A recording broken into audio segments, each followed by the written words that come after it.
Did you know one of the most maligned and misunderstood, yet the most liberating and transformative concepts you could ever grasp or embrace is the concept of mirroring? That's right, mirroring. What do I mean by mirroring? Well, what is a mirror? We all have experience with a mirror, right? On a very physical level.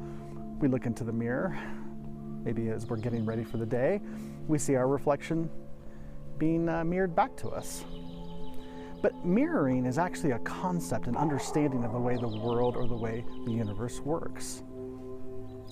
In quantum mechanics, quantum physics, we have learned that literally the entire universe that we see externally is a mirror back of an internal reality, which we, at the quantum mechanics level, would understand to be the quantum field. Now, that's not controversial at all.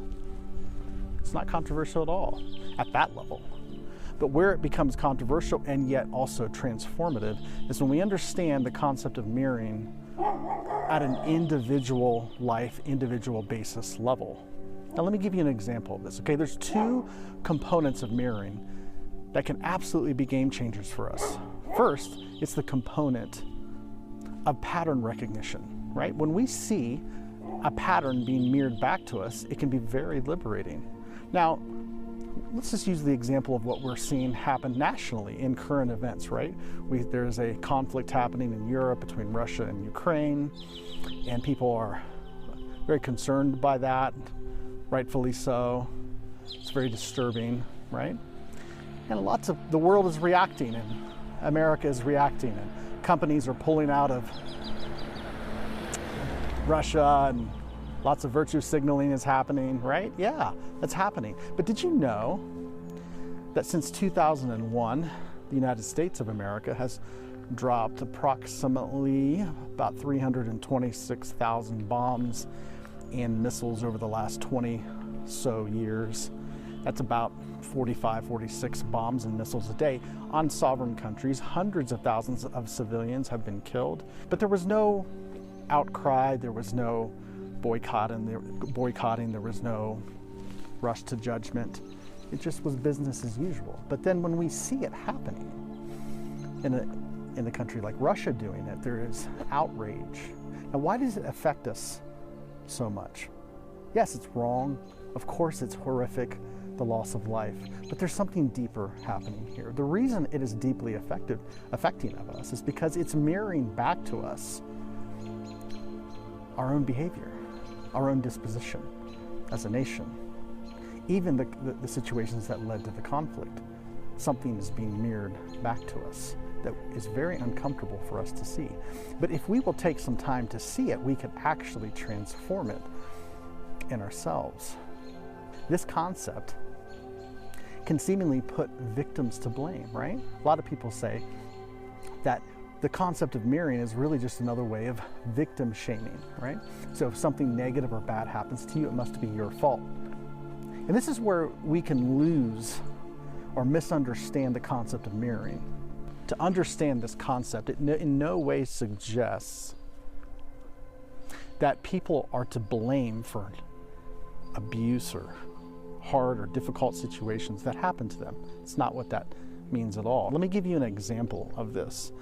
Several years ago, I was a part of a very toxic religious community. Now, at the time, I didn't know it was a toxic religious community. I thought it was great. But I later learned that it was a very controlling, kind of a cult-like apparatus. And there were some things happening. I was beginning to see through some things. I was beginning to talk and write and express some opinions. And there was a campaign that ensued by some of the folks in leadership in that organization began to spread rumors about me, to begin to try to actually censor me and take my platform and voice away and that kind of thing in that community. And I felt very affected. I felt very upset. It was very hurtful to me. And I was angry. I remember feeling very righteous in my indignation. And there was a lot of things being said about me at that time in that community. And it was that, accusations of, Jamal is dangerous. He's teaching things that could lead people astray. He's a false teacher, all those kinds of things. And I was really affected by that. And I remember just a very wise woman, a mentor in my life at the time, and I was talking with her about the situation. And at the time, this wise woman really made quite a significant statement to me. She said, you know, if those folks were accusing you of something like robbing a bank, I think you would probably laugh about it. It would be such a ridiculous assertion. But they're making some claims about you, like you're a false teacher, you're not trustworthy, that you're not good.